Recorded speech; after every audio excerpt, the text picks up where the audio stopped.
Hello বন্ধুরা, আমি অর্পিতা আবার চলে এসেছি আপনাদের সামনে নতুন একটি ভিডিও নিয়ে, যেটাতে আজকে দেখাবো শোল মাছের ঝোল আলু মূলো দিয়ে কি করে বাড়িতে ঘরোয়া পদ্ধতিতে আমরা করে ফেলি শোল মাছের ঝোল। শোল মাছটা এটা 1.5 কেজির একটি শোল মাছ, যেটাকে আমি অর্ধেকটা রেখে দিয়েছি আর অর্ধেকটা নিয়েছি। কেটে ধুয়ে পরিষ্কার করে নুন হলুদ মাখিয়ে এটাকে রেখে দিয়েছি।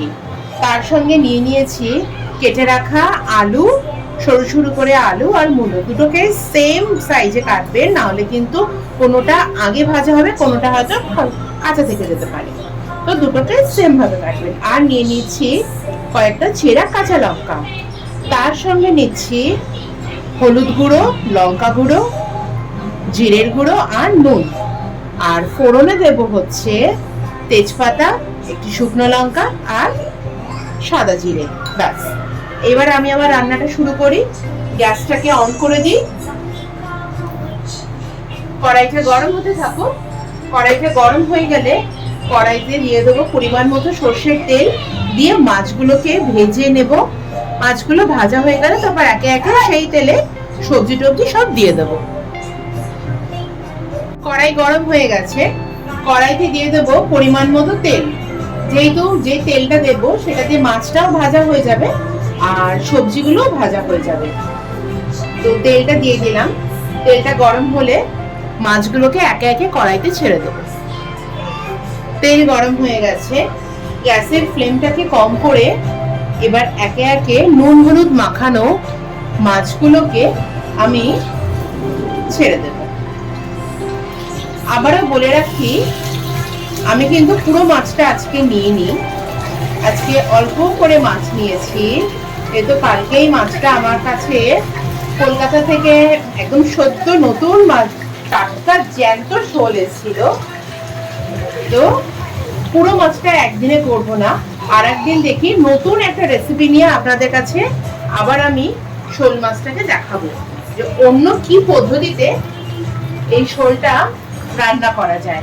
চলুন, এটা ততক্ষণ ভাজা হোক, আমি একটু ঢাকনাটা লাগিয়ে দিই। আর গ্যাসের ফ্লেমটাকে এই সময় কিন্তু হাইতে করে দেবেন, না হলে মাছগুলো ভেতর থেকে নরম হয়ে যাবে আর জল ছেড়ে যাবে। তো ততক্ষণ মাছগুলো ভাজা হোক। আর মশলাগুলো তো আমি রেডি করে রেখেছি, মশলাতে জল দেওয়ার কোনো দরকার নেই, গুঁড়ো মশলাগুলো আমি ডাইরেক্টলি ইউজ করে দেবো এতে। মাছগুলোকে ভাজা হয়ে গেছে, তুলে রাখলাম। এইবার ওই একই তেলে দিয়ে দিচ্ছি কেটে রাখা আলু আর মূলো।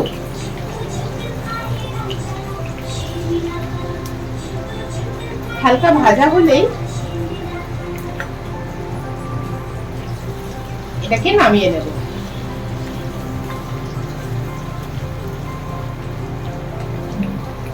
চলুন ঢাকা দিয়ে দিই।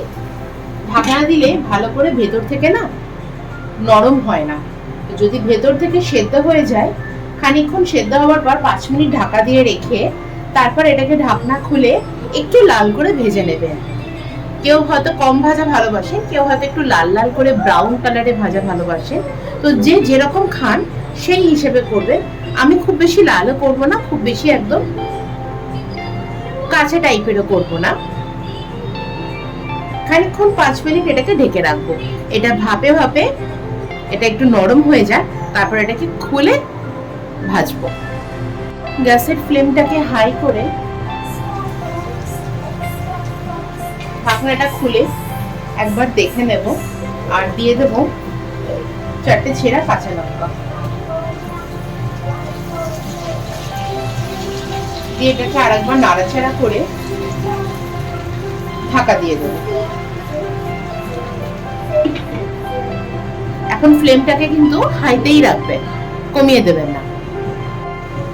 এইবার ঢাকনাটা খুলে ফ্লেমটা হাই করে একটু লাল লাল করে ভেজে নেওয়া হবে। আমি যেরকম খাই সেই অনুযায়ী ভাজছি, আপনারা যেরকম খাবেন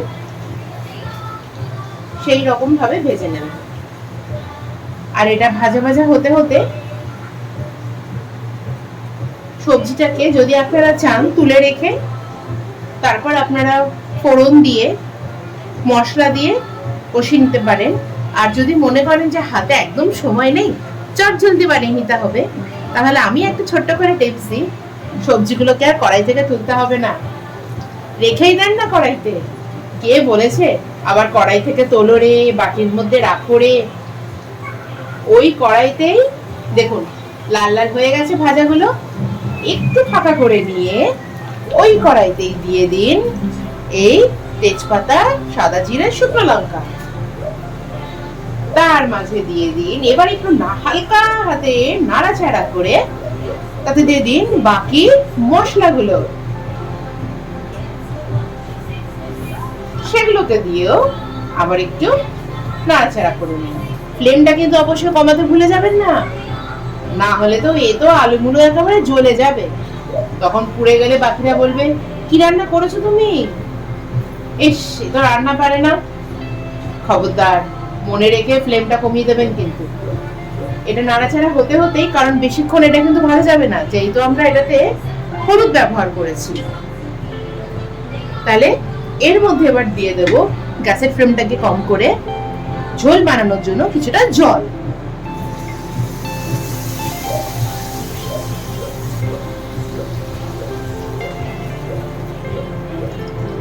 এর থেকে বেশি আর দেওয়ার দরকার নেই, তাহলে তো আর ঝোল হবে না, হয়ে যাবে মা গঙ্গা। দেখবেন মা গঙ্গাকে আবার টেনে হিচড়ে নিয়ে আসবেন না আমাদের শোল মাছের মধ্যে। বলা কি যায়, শোল মাছ তো নদীর মাছ, এই যে সুদূর বোম্বেতে বসে জ্যান্ত শোল মাছ খাচ্ছি, সে ভাবলেই মনে হয় কি যেন নিজের বাড়ির একটা অনুভূতি আসে। তো সেই কথা মাথায় রেখে মা গঙ্গার জায়গায় গঙ্গা গঙ্গা। এইবার ঢাকাটা দিয়ে চট করে ঢাকা দিয়ে যেই এটা একটু ফুটে উঠবে তখন দিয়ে দেবেন বাকি মাছগুলো। ঢাকনাটা খুলে দেখে নিন তো ঝোলটা টকবকিয়ে ফুটছে কিনা। হ্যাঁ, ঝোল তো ফুটে উঠেছে। এইবার দিয়ে দিন হালকা হাতে এক এক করে সাজিয়ে দিন ঝোলের ওপরে ভেজে রাখা মাছগুলো। মাছগুলো দেওয়া হয়ে গেলে আবার কিন্তু টুক করে ঢাকা দিয়ে দেবে, আর এই টুক করে ঢাকা দিয়ে একে আরো 5 মিনিট ফুটতে দিন নিজের মতো। যত ফুটবে তত এটার স্বাদ আরো বাড়বে। তো এটাকে এর মতন করে ফুটতে দিন। চলুন এটা ততক্ষণ ফুটুক। হ্যাঁ, বলতে তো ভুলে গেছি, যদি কেউ মনে করেন যে না আমি একটু গরম মশলা দেবো, তাহলে কিন্তু অবশ্যই আমি তো বাড়িতে ভাই করে রেখেছি। কে গরম মশলা কেনার ঝামেলা যায় রোজ রোজ, কি যে মেশাই গরম মশলা, আদতে গরম মশলা ঠান্ডা মশলা সেই তো আমরা জানি না। এজন্য আমার ঘরে বানানো একটু গরম মশলা দিলাম ওপর থেকে ছিটিয়ে, সেই হবে শীতের দুপুরে জমিয়ে খাওয়া দাওয়া। চলুন দিই বন্ধ করে, আর গ্যাসের ফ্লেমটাকে মিডিয়ামে রেখে দিই। চলুন দেখে নিই তো ঝোলটা ফুটে উঠেছে কিনা। হ্যাঁ, ঝোল তো ফুটে উঠেছে, মাছও ফুটছে, ঝোলও ফুটছে। তাই বলে ভাববে না মাছ জ্যান্ত আছে। ঝোল আমার রেডি করে দেবো, গ্যাস বন্ধ। আর এই শীতের দুপুরে শোল মাছ দিয়ে গরম গরম ভাত দিন তো সবাইকে পরিবেশন করে। কে দেখি তো বলতে পারে আপনাদের যে হয়নি ভালো শোল মাছের ঝোল আলু মুলো দিয়ে, আহা যেন অমৃত সমান।